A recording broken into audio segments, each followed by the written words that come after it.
On l'appelle la boxe aux 8 armes. Elle nous vient du pays du sourire. Vous avez deviné? Aujourd'hui, nous parlons de Muay Thai, couramment appelée boxe thaïlandaise. Que connaissez-vous de cette discipline? Dans quel contexte est-elle pratiquée?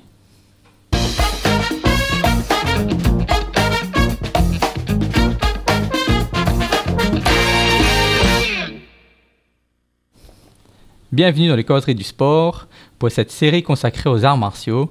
Avec nous, une véritable légende du Muay Thai pour en parler. Comme invité, Kamel Jemel, champion du monde de Muay Thai et coach sportif. À travers son parcours, il va nous présenter la boxe thaïlandaise. Bonjour Kamel Jemel. Bonjour. Comment allez-vous? Très bien, à La Réunion il fait beau, donc ça va souvent bien, pas de problème. C'est un plaisir de vous recevoir aujourd'hui. Un plaisir partagé, c'est pour moi un bon moment à chaque fois de pouvoir parler de mon sport et de mettre en avant cette discipline, c'est toujours des occasions que j'essaye de saisir. Kamel Jemel, pourriez-vous vous présenter s'il vous plaît pour les gens qui ne vous connaissent pas? Kamel Jemel, bientôt 50 ans au mois de juin. J'ai découvert ce sport à l'âge de 13 ans, 12-13 ans en moyenne. Et j'ai fait toute ma carrière entre la boxe thaï, un peu de la boxe anglaise, du kickboxing. Et vous voulez que je donne mon palmarès? Oui, votre palmarès, nombre de combats. Alors j'ai fait en tout et pour tout, entre boxe thaï et boxe anglaise, 191 combats. Oui. Une dizaine de défaites, un match nul et le reste de victoires, évidemment. C'est un bon ratio. Disons que ça va. Il est mieux dans ce sens-là que si ça avait été l'inverse. Et comme palmarès sportif, là on a parlé de combat, mais comme titre de... Alors les titres, alors j'étais plusieurs fois champion de France, plusieurs fois champion d'Europe. J'ai pas compté la vérité, c'est pas genre je m'en foutais un peu, mais j'ai été allé une dizaine de fois champion du monde, 11 fois exactement. J'ai dû en disputer une vingtaine, donc j'en ai perdu quasiment la moitié. Et vous avez commencé la boxe thaï à 13 ans, donc comment s'est passée cette rencontre avec le Muay Thai? Alors ça a été vraiment un pur hasard. Moi je ne savais même pas que la boxe thaï existait. Je connaissais à peine la boxe anglaise, mais j'avais vu quelques images, mais j'étais vraiment pas intéressé par le sport à ce moment-là. Et c'est vraiment l'initiative d'un éducateur de quartier qui nous a proposé une activité. Ça aurait pu être ping-pong, tennis ou n'importe quel autre sport. Et là, il a proposé la boxe. Il a dit, voilà, j'ai entendu parler d'un sport, la boxe thaïlandaise. J'aimerais que vous y mettre un peu toute l'équipe qu'on était. On avait 12-13 ans. Et moi, pour moi, ça a été la rencontre avec la passion. Là, c'était une révélation pour moi. J'ai aimé ce sport. Mais vraiment, ça débordait pour moi. J'y pensais, même après l'entraînement, je voulais y retourner, je voulais pas m'arrêter. Et de là, c'est né, ça a grandi. À chaque entraînement, j'étais pressé d'y retourner. Et j'ai vraiment fait ça avec beaucoup de concentration. Et c'était la première fois que ça m'arrivait. Bon, à 12-13 ans, de toute manière, j'avais pas connu grand-chose. Et là, la boxe, pour moi, ça a été, je le répète, vraiment une révélation et un amour instantané. Et on l'appelle la boxe aux 8 armes. Pouvez-vous nous présenter un peu la boxe thaï, son origine et même ses règles, ses règlements, comment ça se passe les combats? D'accord, alors la boxe aux 8 armes, comme vous venez de le dire, c'est les coups de poing, les coups de coude, les coups de pied et les coups de genoux. Et donc là, on peut travailler donc différentes combinaisons, poing-jambe, coups de genoux, corps à corps aussi, les projections. C'est vraiment un art très très complet. Et c'est un sport qui remonte maintenant au XVIe siècle. Donc c'est quand même assez ancien. En Thaïlande, c'est très très pratiqué. Il y a beaucoup de combattants. Un vivier, je crois, de plus de 100 000 ou 200 000 combattants. Donc, et des combattants professionnels. Donc il y a des galas tous les jours. Il y a des grosses affiches toutes les semaines. Donc c'est vraiment le sport numéro 1 là-bas en Thaïlande. Et il est très très pratiqué. Il est surtout pratiqué par la classe moyenne. Parce que voilà, il faut s'en sortir. Donc en Thaïlande, il n'y a pas 10 000 façons de s'en sortir. C'est soit on fait du sport, soit on est dans les milieux un peu, dans les circuits un peu voilà.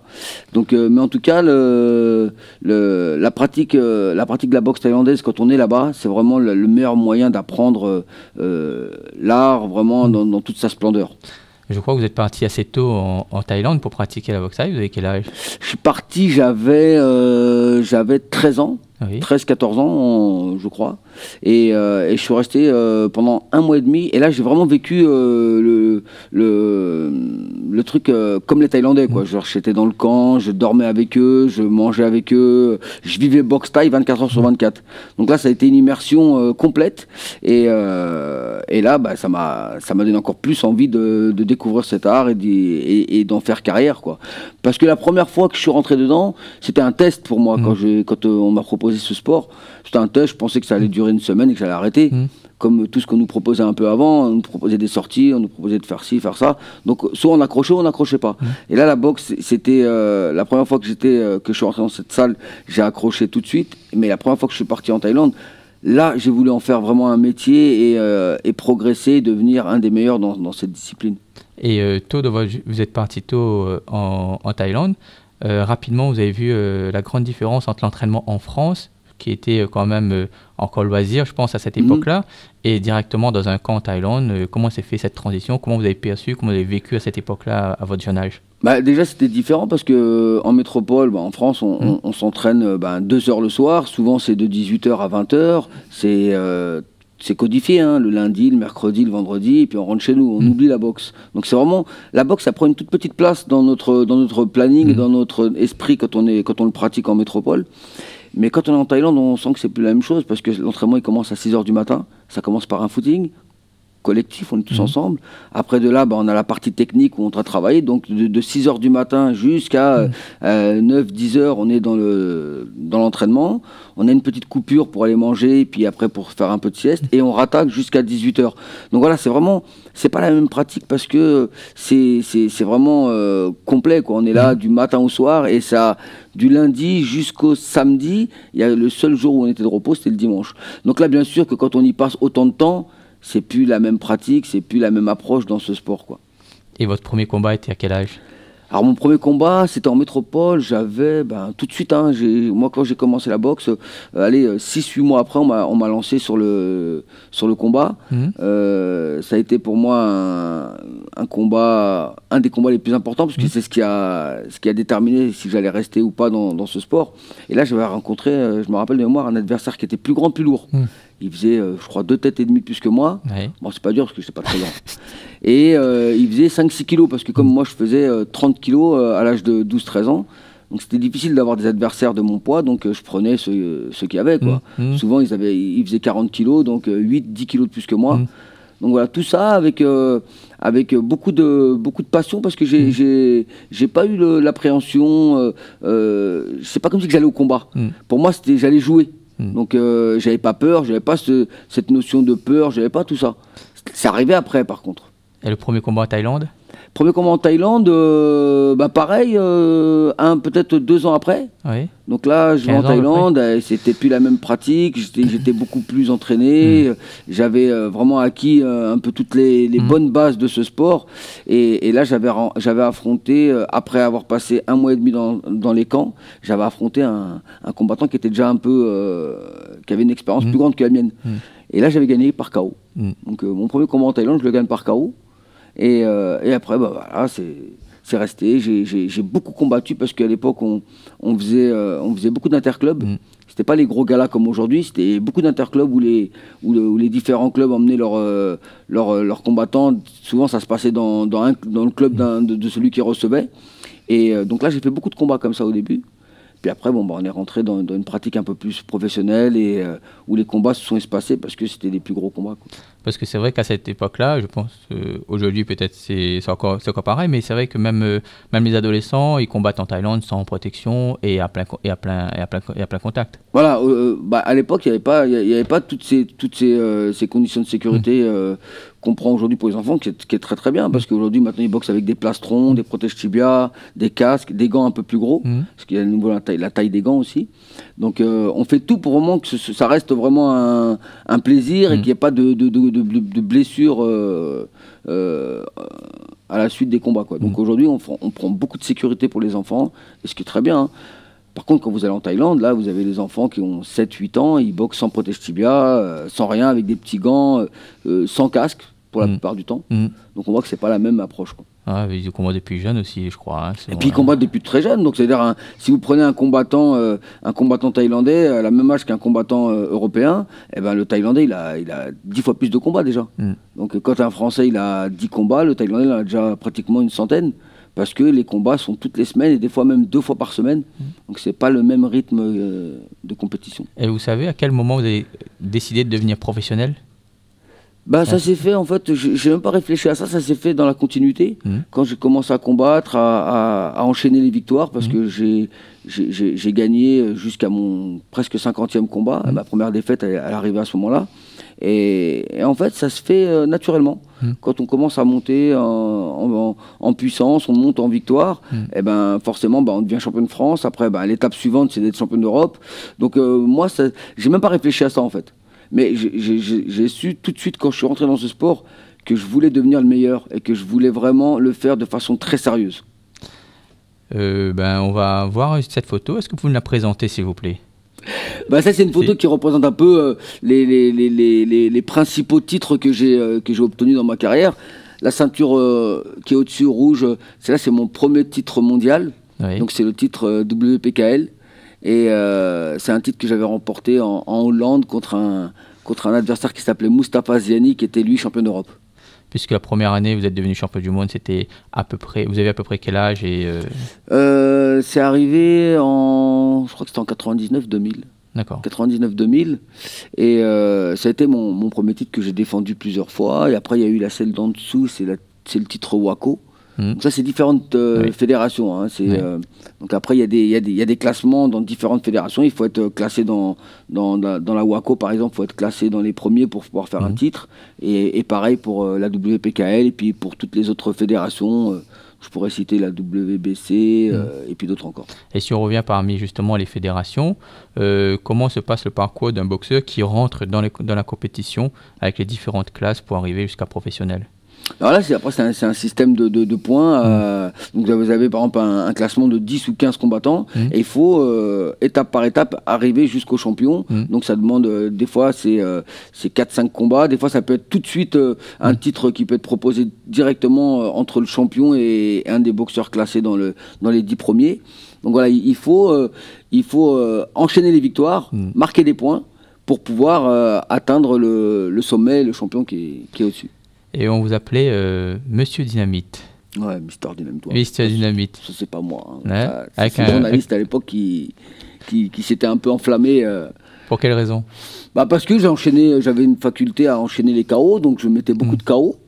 Donc voilà, ça sonnait bien, Mister Dynamite, parce que bon, j'avais beaucoup de force dans le bras gauche et je mettais souvent beaucoup de KO, quoi. Parce que vous aviez aussi un style particulier qui dénotait à l'époque comparé aux gens qui faisaient la boxe thaï, parce que les autres étaient plus ancrés comme un style boxe thaï. Vous étiez un mix entre un kickboxer et un boxeur thaï qui se déplaçait. Donc racontez-nous un petit peu comment est ce style. En fait, moi j'ai eu mon premier entraîneur qui m'a beaucoup appris à la fois la boxe thaï et la boxe anglaise. Il a vraiment allié les deux et ça a fait que moi j'étais on me place plus dans le kicker que dans le nakmoué. Le nakmoué, c'est celui qui aime le corps à corps, une boxe beaucoup plus statique où on va mettre un coup. Alors que moi, j'aime bien le débit, un grand débit. Je mets beaucoup de liaison avec les poings et les jambes et de mobilité. Donc voilà, c'est pour ça que je mets beaucoup de rythme dans les combats. Je démarre très très vite. Et c'est ce qui fait un peu la différence entre vraiment le nakmoué puriste qui va lui... je ne veux pas dire c'est codifié un coup chacun à son tour, mais c'est un peu ça, la boxe thaï. Par exemple, la boxe thaï, la plupart du temps, les gens, premier round, ils font rien. Les adversaires se regardent, s'observent, on se met un petit coup, un deuxième coup, deuxième round, pareil, ça monte un petit peu en puissance. Et là, c'est dans le troisième ou quatrième round où là, ça commence vraiment à s'enchaîner et le combat est parti. C'est ce que moi, j'ai jamais réussi à faire. Hein. Moi, dès que j'arrivais, premier round, dès que l'arbitre s'écartait, si je pouvais envoyer 80 coups, j'envoyais 80 coups. Je n'étais pas codifié comme vraiment les nakmoué à l'époque, quoi. Donc, et c'est ce qui me permettait aussi souvent de surprendre l'adversaire et de pouvoir gagner par KO avant la limite, quoi. Et vous avez décrit un petit peu cette photo, quel est ce coup de pied, et cette attitude? Racontez-nous un peu. Alors ça, c'est le coup de pied en ligne haute. Ça veut dire là, j'ai visé la tête. c'est ce qu'on appelle le high kick. Voilà, ce qu'il faut, c'est vraiment bien sortir, voilà, être vraiment sur la pointe des pieds, décoller le talon et jeter le bras en arrière au moment où la jambe monte, ce qui permet de donner de la vitesse à la hanche. Et là, on voit, là, c'est réalisé parfaitement. Mais on va dire que là, dans ces conditions-là, c'est beaucoup plus facile de le faire avec le beau geste et toute la bonne technique que quand on est en situation réelle où là, l'adversaire, il bouge, il n'est pas d'accord d'accepter le coup. Alors que là... c'est pour la photo. Oui, c'est pour la photo. Mais c'est à peu près le coup de pied que j'ai placé ici plusieurs fois avec l'autre jambe, souvent parce que j'étais beaucoup plus fort avec la jambe droite que la jambe gauche. Mais voilà. Pour préciser, c'est le high kick. Cette jambe droite-là, elle a marqué un petit peu la Réunion. On va en parler par la suite. Par la suite. Et racontez-moi après par la suite. Vous avez été jeune dans les camps, mais après en grandissant, en devenant adulte, l'atmosphère dans les camps, comment vous le voyez? Parce que là, vous avez déjà eu quand même beaucoup d'expérience. Comment se passe après par la suite l'entraînement là-bas entre la Thaïlande et la France? Alors déjà, moi, quand je suis arrivé dans les camps, je reviens quand j'étais plus jeune, quand je suis arrivé dans les camps, il y avait très très peu d'étrangers. C'est-à-dire dans les années 90-91, il y avait très très peu d'étrangers qui allaient dans les camps thaïlandais, donc on en avait quelquefois un ou deux. C'est pas comme aujourd'hui où les camps sont remplis de toutes les origines. Il y a des gens qui viennent de partout dans les camps et les Thaïlandais, ils sont adaptés à ça maintenant. Je veux pas dire que c'est devenu des camps, on va dire un peu commercial entre guillemets, mais à l'époque, pour rentrer dans un camp thaïlandais, c'était pas aussi simple que ça. Donc, et quand on arrivait, on avait aussi cette pression où il y avait 90% de Thaïlandais, un Phalang comme on nous appelait. Et là, voilà, il y avait un peu cette intimidation, nous tester un peu, voir un peu notre capacité. Et alors après, en grandissant, bien sûr, je suis arrivé avec un nom. Comme on connaissait à me connaître en Thaïlande, j'ai affronté quand même beaucoup de Thaïlandais. Donc il y avait un respect qui s'est quand même instauré entre les combattants. Et la pratique était beaucoup plus professionnelle, ou au sens où moi j'allais dans un camp que j'aimais, je connaissais bien le teneur de Pao, celui qui va me pousser tous les jours, qui va me permettre d'améliorer ma capacité de frappe et de conditions physiques. Donc c'était beaucoup plus simple en grandissant parce que je sélectionnais un peu mieux. Et d'ailleurs, en Thaïlande, vous avez fait des compétitions de haut niveau, de très haut niveau, dans des grands stadiums. Comment se vit l'atmosphère au niveau du public là-bas? Comment est le public? Le public est en tout cas est très connaisseur, donc c'est vraiment, vous avez dans la salle, vous avez souvent, quand je boxais par exemple au Lumpini, c'est vraiment un tout petit stadium, c'est confiné, vous avez 17 000 personnes dans une salle qui est normalement dans la capacité, c'est 8, 10 000, hein, mais là on peut en mettre le double parce qu'il y a ce qui attire un peu plus le public, c'est les parieurs. Donc en Thaïlande, on parie beaucoup sur les combats. Donc c'est très confiné, il y a une grosse ambiance et c'est vrai que quand on est dedans, on est entraîné par le rythme du public et le niveau des combattants, parce que quand on arrive à boxer au Lumpini ou au Raja, qui sont les deux grands stadiums en Thaïlande, il n'y en a pas que deux, hein, et Lumpini je crois qu'il est géré par l'armée et l'autre par la police, ou c'est inversant. D'accord. J'ai plus trop le détail. Et donc quand on arrive dans ces organisations-là, on sait qu'on atteint vraiment le gratin et là on va être opposé à ce qui se fait de meilleur en Thaïlande. Donc les combats souvent ils sont pas faciles, quoi. Justement, pour les gens qui ne connaissent pas, le Lumpini et le Raja, c'est quand même les deux stades porte-drapeau de la boxe thaïlandaise, parce que là, c'est là où il y a tous les grands combattants, tous les grands noms qui passent d'ailleurs. Pour nous, c'est atteindre le Graal. Voilà, ouais. Si on arrive à boxer au Lumpini, ne serait-ce que déjà gagner, c'est magnifique, mais juste boxer, accéder à ce ring, monter sur ce ring du Lumpini, c'était déjà une réussite déjà, c'était quelque chose de très très grand. Et à tel point que la plupart du temps, même les combattants européens qui arrivaient là-bas, c'était même pas que de gagner le combat, c'était d'arriver à faire ce combat-là et d'aller au bout du combat. Après, gagner, c'est la cerise sur le gâteau, parce que souvent, dans les années 90-2000, on avait des adversaires d'un très très haut niveau, et puis les Thaïlandais ont toujours, pour moi, hein, ils ont toujours été, dans certaines catégories, ont toujours été au-dessus, un ou deux crans au-dessus des autres nations. Et justement, pour la préparation d'un compétiteur de haut niveau comme ça, racontez-nous un peu la préparation physique qui se passe, comment on prépare après, la préparation, on va dire, elle est personnelle à chacun, mais il y a quand même des réalités où il faut vraiment passer beaucoup de temps. Moi, je m'entraînais par exemple 5 heures par jour. J'y passais 5 heures par jour. C'était pas 5 heures que du physique, hein, mais c'était un vrai programme où je commençais le matin par une bonne séance cardio avec un gros footing, beaucoup de renforcement musculaire, beaucoup de technique. Et l'après-midi, on passait à une autre étape, c'était le travail de puissance de frappe, le travail de PAO, de patte d'ours, de sparring avec le partenaire, parce qu'il fallait faire beaucoup de sparring.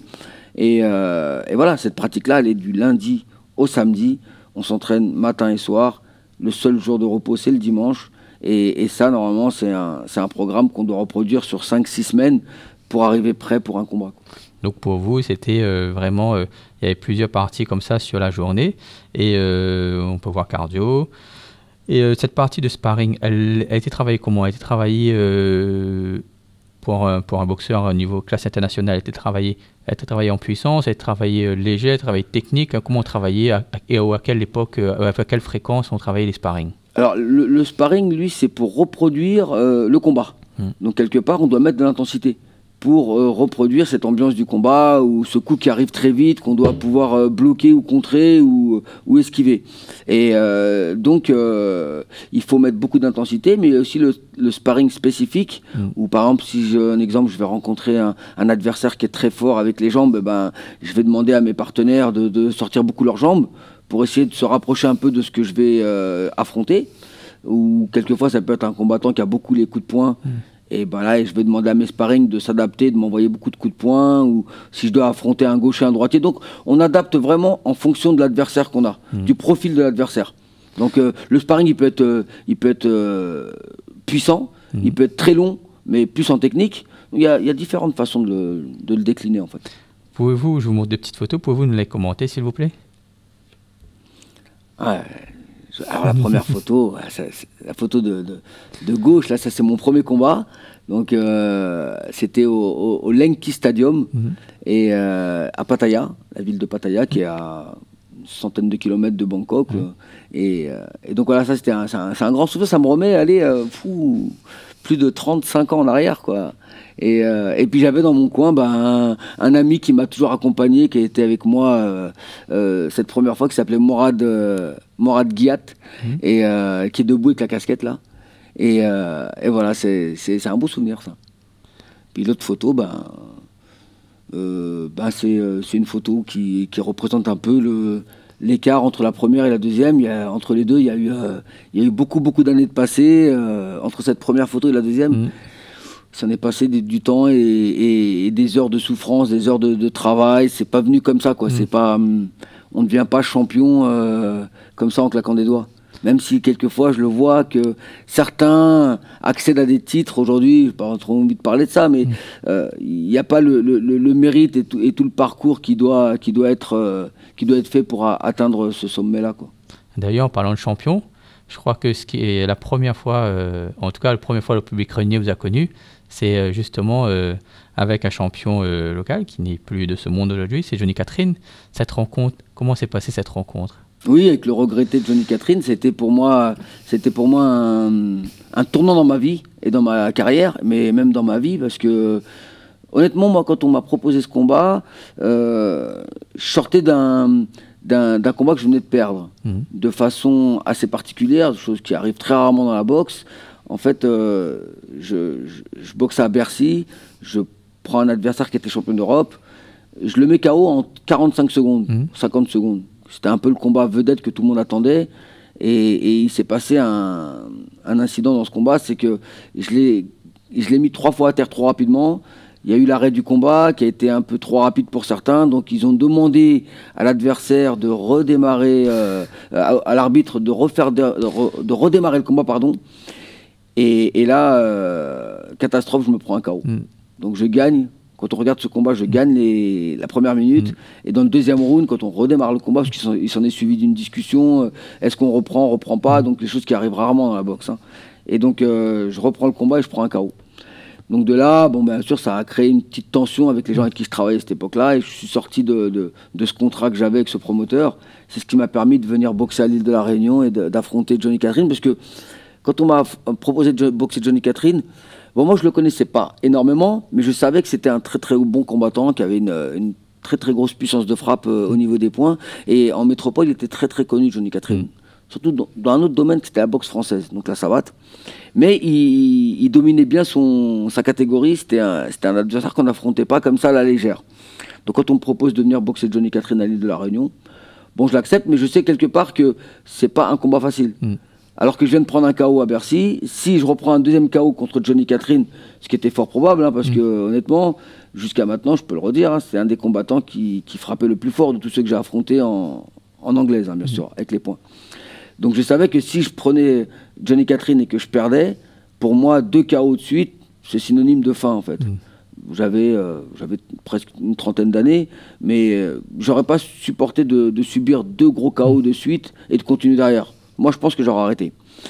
Et donc, en venant ici, j'avais ce poids sur les épaules. Et puis, quand on affronte Johnny Catherine, c'est pas une soirée de tout repos. Parce que c'était quand même un combattant emblématique. Et même à la pesée, ce qui s'est passé un peu entre nous, Johnny, c'était un virulent. Et on s'est un peu chauffé à la pesée. C'était un combat avec beaucoup de tension. D'ailleurs, le public ne s'est pas trompé. La salle était pleine. Je crois même que le promoteur, il avait dépassé la capacité d'accueil de cette salle. Je crois qu'il faisait 5000 au Stade de l'Est. Il y avait 8000 personnes, je crois. Et ben, il s'est passé après ce qui s'est passé. Donc j'ai gagné ce premier combat contre Johnny Catherine. Et ça a été la naissance d'une histoire d'amour avec la Réunion. Hein. Moi, j'ai tout de suite été adopté par les Réunionnais. Et je les ai aussi tout de suite adoptés. J'ai tout de suite été fasciné par la Réunion et par la gentillesse du public. Voilà, moi je découvrais. Hein, et honnêtement, je savais même pas où se situait la Réunion. Quand je suis monté dans l'avion, je pensais que la Réunion c'était à côté de la Martinique, des Antilles, tout ça.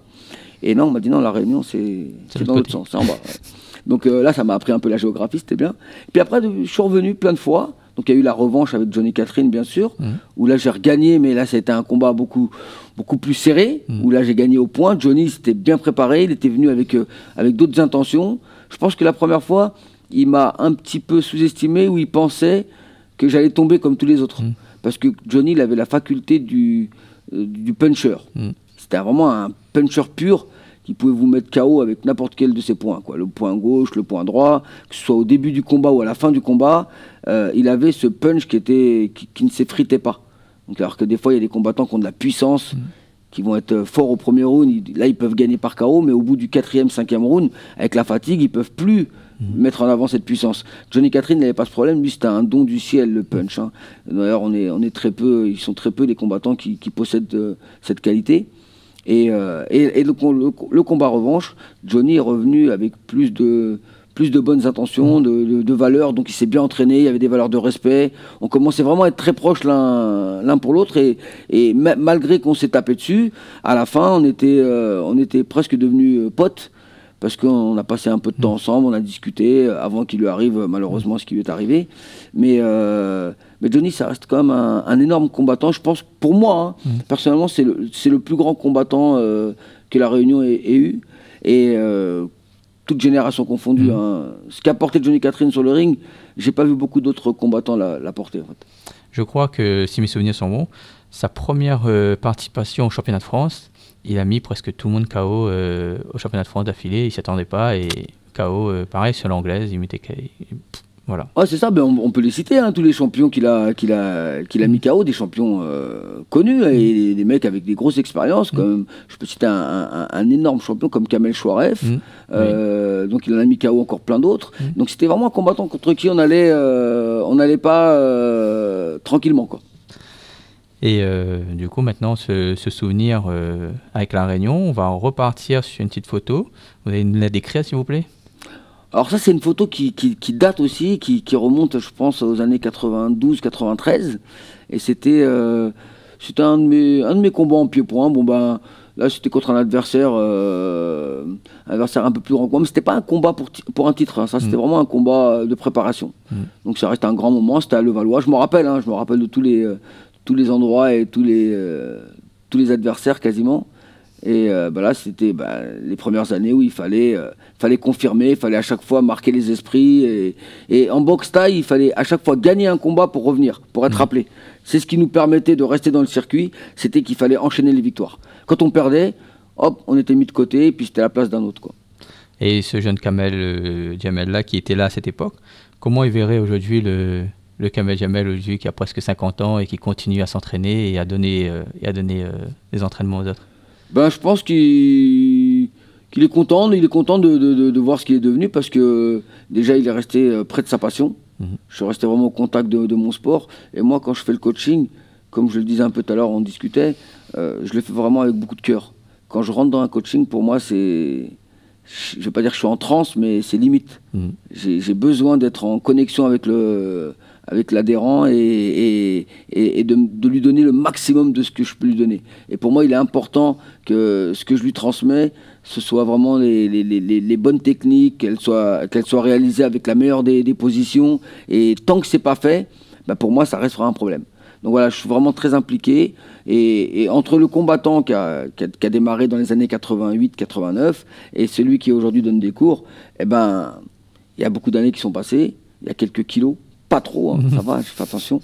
Mais par contre, il y a toujours cette même passion et cette même envie de... Quand je me lève le matin, je sais que je vais aller faire 2-3 heures de coaching, et ben, c'est toujours du plaisir pour moi d'être toujours dans la boxe. Et j'en suis heureux parce que si j'avais pas été encore dans ma passion, j'aurais été dans quoi? Dans autre chose. Peut-être j'aurais fait...